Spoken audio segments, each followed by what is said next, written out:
Hello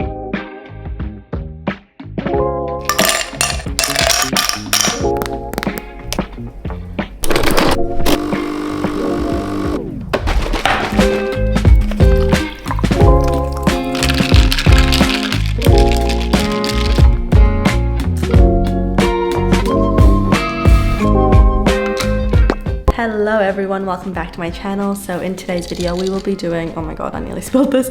In today's video we will be doing the end of year book tag, which I'm so excited to do. This is my first time ever doing this book tag. To be honest, it was quite hard choosing the books I want that correlate with these questions, but I think I'm happy with what I've chosen, and without further ado we will just get into it. So the first question is, what was the most disappointing book of the year? And I actually chose two books for this. So one of them is a novel love story by Ashley Poston, I'm not too sure how you say her name, but this was unfortunately a very disappointing read for me. I absolutely loved The 7-Year Slip by this author, and I thought that I would get the same kind of vibes in this book, but this one just fell so flat, and yeah, just very disappointing, unfortunately. The other very disappointing read, which I'm very sad to say, but it is Reckless by Lauren Roberts. Now, I'm not mad at this book.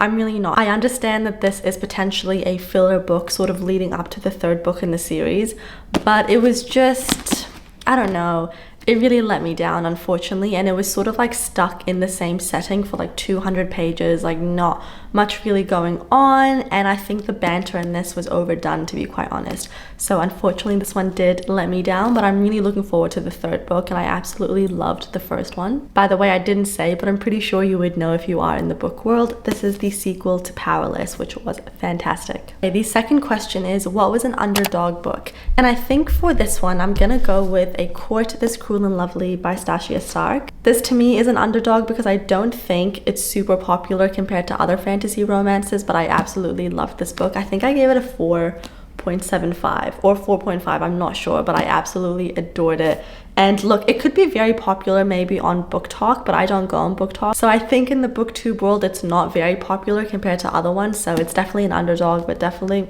chef's kiss. Number 3 is, what was an overhyped book you read? And I think with this one I'm gonna go with Love and Other Words by Christina Lauren. I know, I'm very sorry, this book has a massive cult following. I think it's like one of the OG booktube, Book Talk books, and to be honest, I absolutely loved the then perspective. So this book shifts between like a then and now perspective. The then perspective, when we go back in time, I absolutely adored it, but the now perspective, and I think the pacing of this book and like the thing that happens towards the end, I'm not going to say what it is, but I don't know, it was a letdown, and I just think it is slightly overhyped, so I'm very sorry if you love this book. Another book that I read this year, well, not really read, I did DNF it, but to me it's super overhyped, is Icebreaker by Hannah Grace. Not good. Not good. I'm very sorry if you love it. Number 4 is a book that surprised you. So for this one, I'm gonna go with If He Had Been With Me by Laura Nolan. I did not expect to love this book the way that I did. I actually gave this book a 5-star. When I was going into this book, I just didn't think I would love it because this is like a teenage YA romance. It's like a sad romance, and I was like, oh, like it's gonna be maybe a little bit cringe or maybe just a bit too YA that I can't really like relate to it, but it completely shocked me. It was so good. I really loved the writing. It was very intoxicating, even though I did know what was going to happen towards the end because I was spoiled for it, I think on Instagram, I'm not too sure, but I still ended up absolutely loving it. It still broke my heart. And yeah, it was very good. Very, very, very good. And number 5 is your favorite book couple or couples of the year. I've got a few. So one of my first ones is Roman and Iris from Divine Rivals. I adore them. I absolutely love this book. The letters that they write each other, so beautiful. Oh, I absolutely adore them. And one of the other couples, surprisingly, and if you've only ever read the first Magnolia Parks, when I say this, you're gonna be like, what the hell?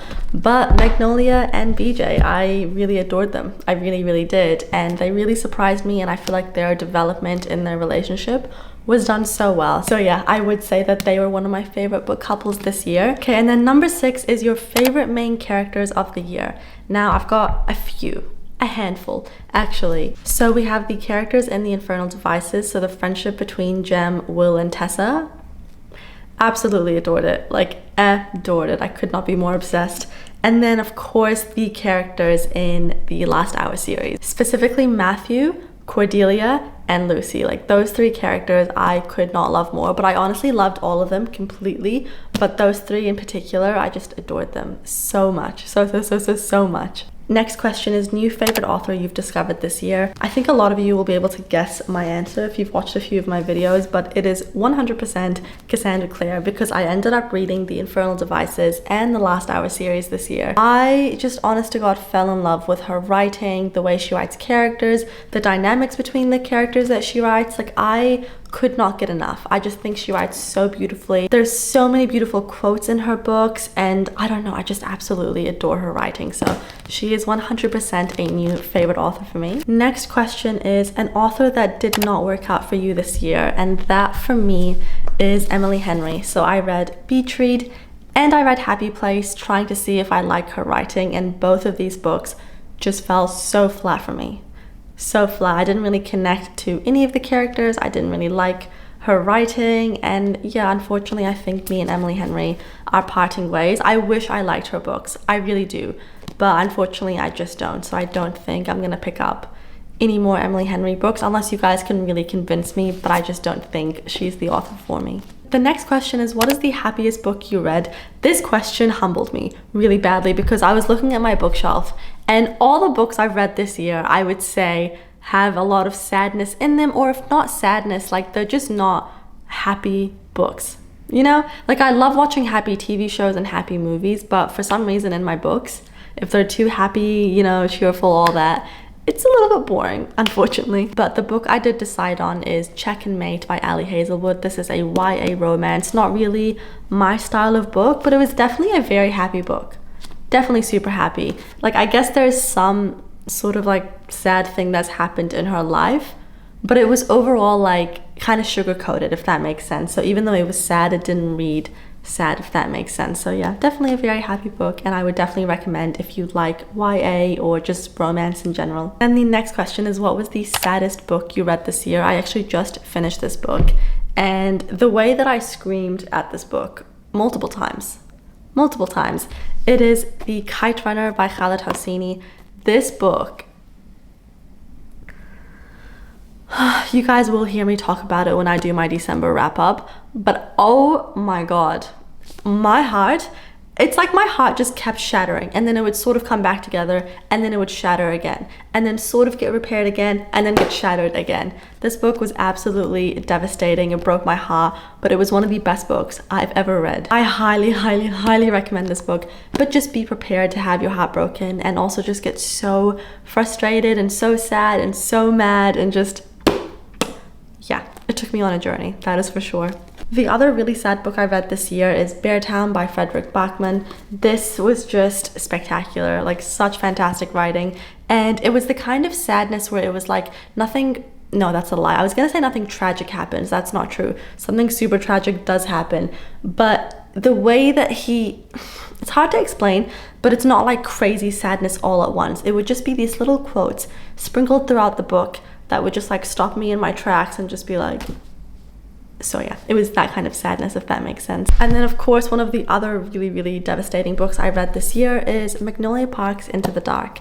This had so many heartbreaking scenes in it, and definitely very upsetting. Then the next question is, what was the most frustrating book you read this year? For this one, I'm gonna go with The House Across the Lake by Riley Sager. This is a psychological thriller. This one was super frustrating to me because the build up to the plot twist was so good, and I was really looking forward to like finding out what the big reveal sort of thing was gonna be, and it absolutely sucked. I'm sorry if you love it, but to me that is like a cop-out plot twist. I just consider that sort of like lazy plot twist. Like you really couldn't think of anything else but that. So it was just very frustrating because with a thriller, you sort of read the entire book waiting to like get to the plot twist. So when the plot twist absolutely sucks, then the book kind of sucks, to be honest.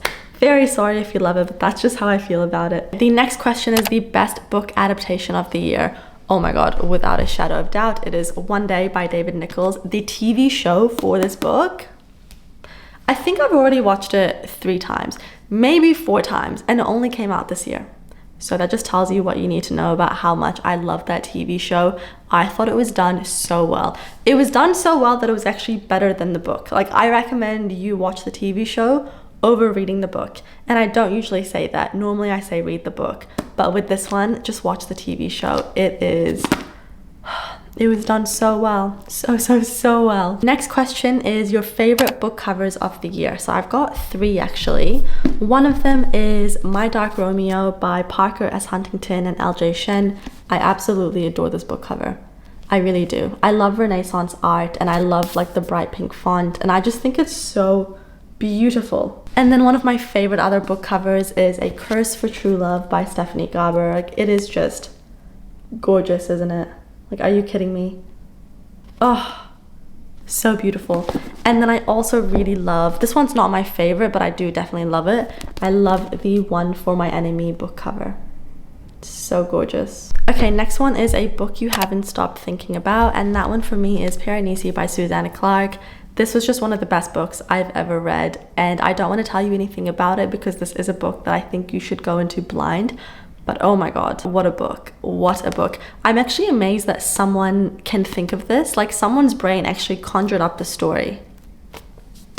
What do you mean? It was so good. Next question is book you thought you'd love but didn't. And for that one, it's gonna be The Serpent and the Wings of Night by Carissa Broadbent. I am super upset that I didn't like this book because I really wanted to, but I just absolutely hated it. No, that's not true. I did not hate it. I just thought the writing was quite poor. It's kind of like lazy writing, if that makes sense. Like, I don't know. I just didn't think it had very well fleshed out characters. And I also just thought the inner monologue of the main girl was kind of annoying. And yeah, I wasn't huge on it. I'm very sorry. I really thought I was gonna love it because people kept saying it's similar to ACOTAR and all that, but it wasn't, and it had much worse writing than ACOTAR in my opinion. So sorry if you love it. And I wish I did. I really wish I did. I always want to love books, but it doesn't always happen. Oh, I think I missed a question. It's what's an unpopular book you loved? Now, when they say unpopular, to me, that doesn't mean it's not loved. To me, that means it's just not very well known. Is that what the question is supposed to mean? Because that's how I'm taking it. But that is The Details by Iya Jenberg. This is such a fantastic book, like such fantastic writing. Definitely no plot. Definitely vibes, no plot, but just phenomenal writing. Like, I don't know if you guys can see, but I tabbed the hell out of this book. It was so good. It is a 5-star book for me. And I don't know how well known this book is. Probably kind of well known now because Jack Edwards talked about it, but it is just superb. Next question is book with the most unique concept you read this year. I mean, of course, it is going to be Piranesi by Susanna Clarke. If you know, you know. So good. Okay, next question is what is a book you read this year that you would reread?